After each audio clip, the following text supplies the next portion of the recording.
Hi everyone, welcome to Raj IAS. I am Ankit Kaushal. Hopefully आप अपने घर में सब अच्छे होंगे। तो गैस अच्छे रहिए, ध्यान रखिए अपना। एंड गैस आज हम डिस्कस करेंगे एंटी डिफेक्शन लॉ। तो चलिए सेशन को स्टार्ट करते हैं। थोड़ा सा यहाँ पर हम बेसिक समझ लेते हैं कि एंटी डिफेक्शन लॉ होता क्या है। उसके बाद आप इस सेशन के साथ अपने आप को बहुत ही ईजिली कनेक्ट कर पाएंगे। तो देखिए, जब हमारे देश का संविधान लागू हुआ था 1950 में, उस समय एंटी डिफेक्शन लॉ हमारे देश के संविधान का हिस्सा नहीं था। इसको ऐड ऑन करा गया 1985 में 52nd अमेंडमेंट के तहत, और 10th शेड्यूल में इसको ऐड ऑन करा गया था।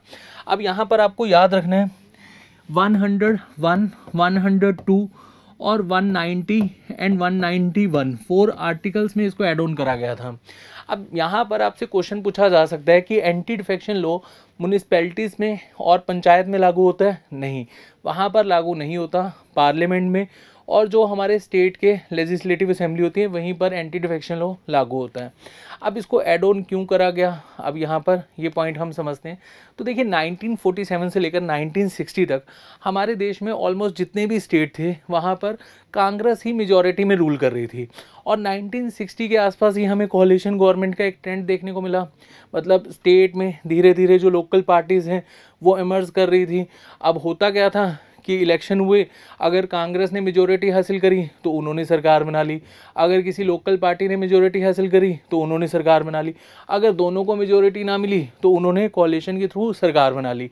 या समटाइम्स क्या होता था कि कोई एमएलए एमपी अपने डिज़ायर्स को फुलफ़िल करने के लिए अपनी पार्टी को छोड़कर दूसरी पार्टी को ज्वाइन कर लेता था। मतलब ऐसे समझ लो कि दो पॉलिटिकल पार्टी हैं, ए और बी। ए के पास मेजॉरिटी है और बी के पास मेजॉरिटी नहीं है, तो उसका सदस्य ए को ज्वाइन कर लेगा, क्योंकि ए पॉलिटिकल पार्टी ने उसको वादा किया है कि आप हमारी पार्टी में आ जाइए, आपको हम कैबिनेट मिनिस्टर का पद देंगे।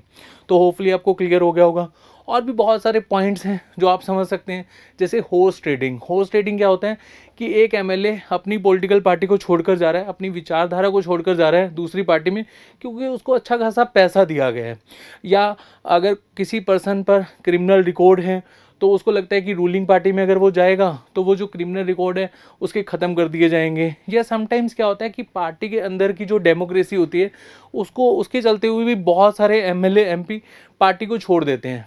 पहले क्या होता था, और आज भी हमें कई स्टेट्स में देखने को मिलता है, कि एक परिवार ही पार्टी को चला रहा होता है, और उस पार्टी में अगर कोई पर्सन है जो बेसिकली काबिल है एक अच्छे पद को हासिल करने के लिए, अब उसको लग रहा है कि अब ये परिवार का सदस्य ही नेक्स्ट सीएम बनेगा या उसको एक अच्छा खासा पद दिया जाएगा और उसका इस पार्टी में कुछ नहीं बनेगा, तो वो दूसरी पार्टी को बेसिकली ज्वाइन कर लेगा। तो होपफुली आपको समझ में आ गया होगा। और एंटी डिफेक्शन लॉ इसलिए लाया गया था कि ये जो एमएलए की शिफ्टिंग थी उसको रोका जा सके, एमएलए एमपीज़ की। अब यहाँ पर एक एग्जाम्पल को हम कोट करते हैं, आयाराम गयाराम। 1955 में हरियाणा के एक पर्सन थे जिनका नाम है गयालाल। इन्होंने 15 दिन में 4 पॉलिटिकल पार्टीज़ में एक तरह से ज्वाइनिंग करी, और यहीं से एक स्लोगन रेज हो गया, आयाराम गयाराम। और ऐसे ही इसी कल्चर को रोकने के लिए एंटी डिफेक्शन लॉ लाया गया 1985 में। अब 1985 में जो एंटी डिफेक्शन लॉ लाया गया था उसमें क्या क्या प्रावधान थे वो हम समझ लेते हैं। मान लो कि एक एमएलए है, एक एमपी है, या फिर 2 एमएलए हैं, 2 एमपी हैं, या आप ऐसे समझो कि एक पॉलिटिकल पार्टी है, उसके 30 सदस्य चुनकर आए हैं, और उसमें से अगर 5 सदस्य दूसरी पार्टी में शिफ्ट हो जाते हैं या दूसरी पार्टी को ज्वाइन कर लेते हैं, तो उनको 15 दिन के नोटिस पीरियड में जवाब देना होगा कि उन्होंने ऐसा क्यों किया है, या अपनी पॉलिटिकल पार्टी की विचारधारा से वो कहीं ना कहीं कॉम्प्रोमाइज़ करते हैं, तो उनको एक तरह से जवाब देना होगा 15 दिन में। नहीं तो वो पॉलिटिकल पार्टी उन 5 सदस्य को निलंबित कर देगी, मतलब अपनी पार्टी से निकाल देगी, और उन पर एंटी डिफेक्शन लॉ लागू होगा। अब मान लो कि 1985 का जो बेसिकली हम एंटी डिफेक्शन लॉ यहाँ पर देख रहे हैं, जो अमेंडमेंट हुई थी 1985 में, उसके तहत 30 सदस्य में से जो 10 सदस्य हैं वो दूसरी पॉलिटिकल पार्टी को ज्वाइन कर लेते हैं, तो उन पर एंटी डिफेक्शन लॉ लागू नहीं होगा। तो 1/3 अगर पर्सन एक पॉलिटिकल पार्टी से दूसरी पॉलिटिकल पार्टी को ज्वाइन कर रहे हैं, तो उन पर आपने याद रखना है एंटी डिफेक्शन लॉ लागू नहीं होगा। अब इसमें फिर से अमेंडमेंट करी गई। अब ये अमेंडमेंट आपको यहाँ पर याद रखना है, 2003 में 91st अमेंडमेंट करी गई थी, और इसके तहत जो 2/3 मेजॉरिटी है, मतलब अगर मान लो कि एक पॉलिटिकल पार्टी के सदस्य 2/3 मेजॉरिटी में दूसरी पार्टी के साथ मर्ज कर रहे हैं, मास ज्वाइनिंग कर रहे हैं, तब जाकर वहाँ पर एंटी डिफेक्शन लॉ लागू नहीं होगा। और समटाइम्स एक क्वेश्चन पूछ लिया जाता है कि 91st जो अमेंडमेंट हुई थी ये कौन सी कमेटी की रिकमेंडेशन थी? दिनेश गोस्वामी कमेटी। ये पॉइंट भी आपको यहाँ पर याद रखना है।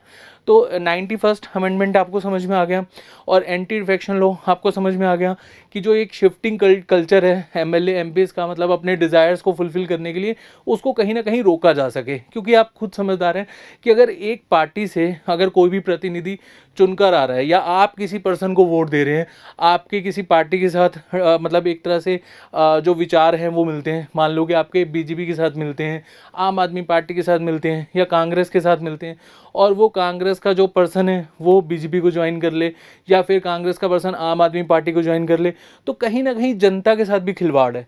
तो एंटी डिफेक्शन लॉ इसी पर्पज से लाया गया था कि जो ये शिफ्टिंग है एमएलए एमपी की, और इसको रोका जा सके। तो यहाँ पर आपको समझ में आ गया। अब देखिए एक पॉइंट आपको समझना है, अभी महाराष्ट्र में क्या हो रहा है उसको लेकर आर्टिकल भी आया था, वो हम कवर करेंगे। अभी जस्ट मैं आपको स्टैटिक पॉइंट ऑफ व्यू से समझा रहा हूँ। तो यहाँ पर प्रोविज़न क्या है इस एक्ट के, डिस्क्वालिफिकेशन किस आधार पर होती है? Member of political party.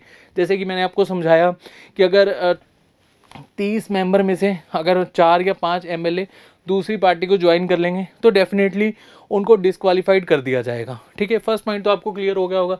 Second है इंडिपेंडेंट मेंबर्स। अब होता क्या है, कोई भी स्टेट है, मान लो हरियाणा है, हरियाणा में जो लेजिस्लेटिव असेंबली है उसकी जो सीट्स हैं वो है 90। अब आउट ऑफ 90 7 इंडिपेंडेंट जीत कर आए थे पिछले इलेक्शन में। अब इंडिपेंडेंट जो मेंबर्स होते हैं वो कैसे बेसिकली उनका वो किस तरह से इलेक्शन हमें उनका मतलब देखने को मिलता है, वो मैं आपको थोड़ा सा यहाँ समझा देता हूँ।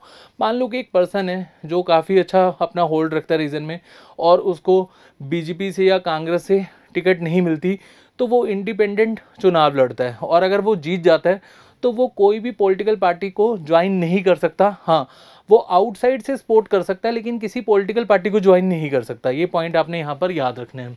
उसके बाद यहाँ पर आपको याद रखना है जो नॉमिनेटेड मेंबर्स हैं। अब राज्यसभा में 12 नॉमिनेटेड मेंबर्स हैं जो हमारे प्रेसिडेंट के द्वारा चुनकर भेजे जाते हैं, है ना, जैसे सचिन तेंदुलकर, होपफुली आपको पता होगा। तो वो पर्सन के पास 6 मंथ का समय होता है कि आप किसी पॉलिटिकल पार्टी को ज्वाइन कर सकते हैं। पहले तो एंग्लो इंडियंस भी बेसिकली नॉमिनेट करे जाते थे, लेकिन अभी के लिए वहाँ पर अमेंडमेंट हो गई है, अब एंग्लो इंडियंस नॉमिनेट नहीं करे जाते। तो ये पॉइंट भी आपने यहाँ पर याद रखने हैं। यहाँ पर एक्सेप्शन क्या है, वही जो मैंने आपको बताई 2/3 मेजॉरिटी। अगर कोई भी पार्टी से 2/3 मेजॉरिटी में किसी पार्टी के साथ मर्ज कर रहे हैं तो डेफिनेटली वहाँ पर जो एंटी डिफेक्शन लॉ है वो लागू नहीं होगा। उसके बाद डिसाइडिंग अथॉरिटी कौन है? अब देखिए डिसाइडिंग अथॉरिटी है जो प्रीसीडिंग मेंबर है। अब मैं यहाँ पर आपको समझाता हूँ। जैसे लेजिस्लेटिव असेंबली है, वहाँ पर डिसाइडिंग अथॉरिटी किसके पास रहेगी? जो स्पीकर है। और लोकसभा वहाँ पर भी स्पीकर के पास रहेगी और जो राज्यसभा है वहाँ पर वाइस प्रेसिडेंट के पास रहेगी। अब डिसाइडिंग अथॉरिटी को हम किस तरह से यहाँ पर समझ सकते हैं? मान लो कि यहाँ पर डिसाइडिंग अथॉरिटी एक तरह से कोई पर्सन है जिसने एंटी डिफेक्शन लॉ यहाँ पर उस पर लागू होता है, मतलब उसने एक पार्टी को छोड़कर दूसरी पार्टी को ज्वाइन कर लिया। या आप ऐसे समझो अभी के लिए रूलिंग पार्टी है बीजेपी और इंडियन नेशनल कांग्रेस ऑपोजिशन में है। तो बीजेपी इंडियन नेशनल कांग्रेस के किसी पर्सन को कैबिनेट मिनिस्टर का पद दे दे, तो वहाँ पर इंडियन नेशनल कांग्रेस ये डिमांड उठाए कि इसको इस पर एंटी डिफेक्शन लॉ लागू होना चाहिए। तो अब यहाँ पर डिसाइडिंग अथॉरिटी कौन है? लोकसभा के जो स्पीकर हैं वो। अब लोकसभा के स्पीकर 3 साल तक उस पर कोई भी ऐसा एक्शन ना लें तो यहाँ पर उस पर कोई भी मतलब एक्शन नहीं लिया जाएगा। और 3 साल के बाद 4 साल के बाद तो आपको बताइए हर 5 साल के बाद इलेक्शन होते हैं। तो अगर 3 साल अगर किसी पर्सन ने एज ए कैबिनेट मिनिस्टर पद संभाल लिया तो ऑलमोस्ट एक टेन्योर उसने कंप्लीट कर ही लिया।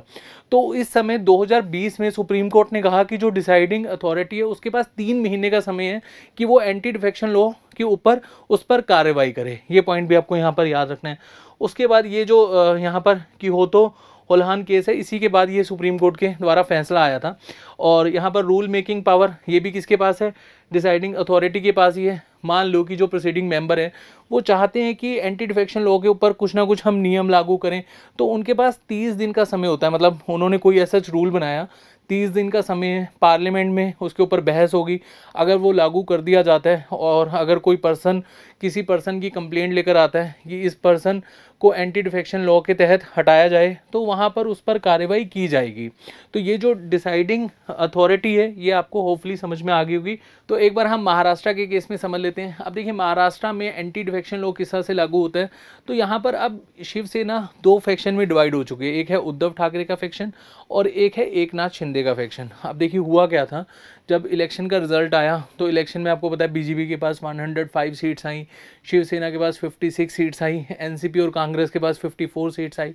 अब बीजेपी और शिवसेना का पहले भी अलायंस था तो इनको लगा कि अलायंस गवर्नमेंट यहाँ पर बना लेगी, लेकिन उद्धव ठाकरे ने यहाँ पर कहा कि सीएम पद मैं संभालूंगा। तो उसके बाद बीजेपी और शिवसेना का जो कॉलिशन है वो हो नहीं पाया और फिर शिवसेना ने सरकार बनाई एनसीपी और कांग्रेस के साथ मिलकर।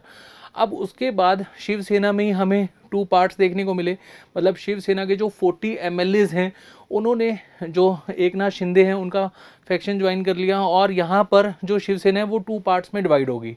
अब एंटी डिफेक्शन लॉ यहाँ पर किस तरह से लागू होता है, तो देखिए उद्धव ठाकरे जी का कहना ये है कि जो पार्टी का सिंबल है वो इनको बिलोंग करते हैं, बिकॉज इन्हीं के ही जो परिवार हैं उन्हीं के द्वारा शिवसेना की नींव रखी गई थी। और एकनाथ शिंदे ये कह रहे हैं कि जो 56 एमएलए में से 40 एमएलए मतलब जो मेजोरिटी है वो मेरे पास है, तो जो पार्टी का सिंबल है वो इनको बिलोंग करता है। तो अभी के लिए सुप्रीम कोर्ट ने ये डिसाइड किया है कि इलेक्शन कमीशन यहाँ पर डिसाइड करेगा कि पार्टी का सिंबल किसको दिया जाना चाहिए और जो बेसिकली व्हीप है वो होपफुली यहाँ पर उद्धव ठाकरे के फेवर में जाए, क्योंकि उद्धव ठाकरे जो ये बेसिकली अभी के लिए हमें यहाँ पर दो फैक्शन देखने को मिल रहे हैं। तो पहले शिवसेना को कौन चला रहे थे, उद्धव ठाकरे ही चला रहे थे, लेकिन अभी यहाँ पर डिसाइड होना बाकी है। अभी इलेक्शन कमीशन डिसाइड करेगा कि यहाँ पर बेसिकली ये जो सिंबल है शिवसेना का वो कौन सी फैक्शन में जाएगा, एकनाथ शिंदे के पास जाएगा या उद्धव ठाकरे के पास जाएगा। और यहाँ पर हम डिसएडवांटेज समझ लेते हैं कि एंटी डिफेक्शन लॉ की डिसएडवांटेज क्या है। तो देखिए अनस्टेबिलिटी इन द पॉलिटिक्स। अब आप महाराष्ट्र का केस ही ले लो, महाराष्ट्र में कुछ समय के लिए Uddhav Thackeray as a CM रहे तो उन्होंने वहाँ पर पॉलिसीज़ बनाई होंगी, क्या उस पॉलिसीज़ को वो कंप्लीट कर पाए होंगे? नहीं, क्योंकि उनको बहुत कम समय मिला। फिर वहाँ पर एकनाथ शिंदे की गवर्नमेंट आ गई और अब वो पॉलिसीज़ वो अपने अकॉर्डिंग चलाएंगे, तो उसका कहीं ना कहीं प्रभाव किसको पड़ेगा? स्टेट को पड़ेगा। तो पॉलिटिकल इंस्टेबिलिटी होने की वजह से जो पॉलिसीज़ हैं वो भी यहाँ पर कहीं ना कहीं डिसरप्ट होंगी और करप्शन इंक्रीज़ होगी। अगर कोई भी पॉलिटिकल पार्टी यहाँ पर एक तरह से अपना टेन्योर पूरा नहीं कर पाती तो उनको बहुत समय लगता है पॉलिसीज़ को बनाने के लिए। अगर कोई पॉलिटिकल पार्टी यहाँ पर चुनकर आ रही है तो और उसको लग रहा है कि हम यहाँ पर टेन्योर कंप्लीट नहीं कर पाएंगे तो वहाँ पर करप्शन हमें ज़्यादा देखने को मिलेगा। और एक पॉइंट आपको यहाँ पर याद रखना है, इलेक्शन एक्सपेंडिचर। अब देखिए इलेक्शन एक्सपेंडिचर आप ऐसे समझ सकते हैं कि अगर बार बार इलेक्शन होंगे, अगर कहीं पर भी मेजोरिटी नहीं आती किसी स्टेट में और बार बार इलेक्शन हो रहे हैं, हर 6 महीने के बाद साल के बाद इलेक्शन हो रहे हैं, तो डेफिनेटली यहाँ पर जो टैक्स पेयर्स हैं और जो स्टेट का पैसा है वो हमें देखने को मिल रहा है। क्योंकि जो रूलिंग पार्टी होगी वो जो अपना एडवर्टीजमेंट है वहाँ पर अपना पैसा खर्च करेगी और वो पैसा किसका है? टैक्स पेयर्स का। मतलब अपनी एडवर्टाइजमेंट देगी न्यूज़पेपर में और बसेस में, मेट्रोज में। तो हम लोग यहाँ पर देखते हैं बहुत सारा पैसा यहाँ पर वेस्ट किया जाता है रूलिंग पार्टी के द्वारा। अब इसको रोकने के लिए आरटीआई लगाई जा सकती है रूलिंग पार्टी पर कि जो पैसा है वो बेसिकली कहाँ से आ रहा है, कितना पैसा आप यहाँ पर एक तरह से लगा रहे हो। और वैसे तो हम कोड ऑफ कंडक्ट देखते हैं कि जो आचार संहिता लगाई जाती है, लेकिन फिर भी इलेक्शन कमीशन इतनी अच्छे से उस पर निगरानी नहीं कर सकता, क्योंकि अगर हम देखिए आरटीआई लगेगा तो डेफिनेटली यहाँ पर कुछ हो पाएगा। बट चलिए ये एक अलग मुद्दा है, अभी के लिए हमें एंटी डिफेक्शन लॉ समझना है। तो ये कुछ डिसएडवांटेज हैं जो आपको यहाँ पर पता होनी चाहिए। तो होपफुली आज का सेशन आपको क्लियर हो गया होगा। नेक्स्ट सेशन में बहुत जल्द मिलेंगे, तब तक के लिए अपना ध्यान रखिए। Thank you so much.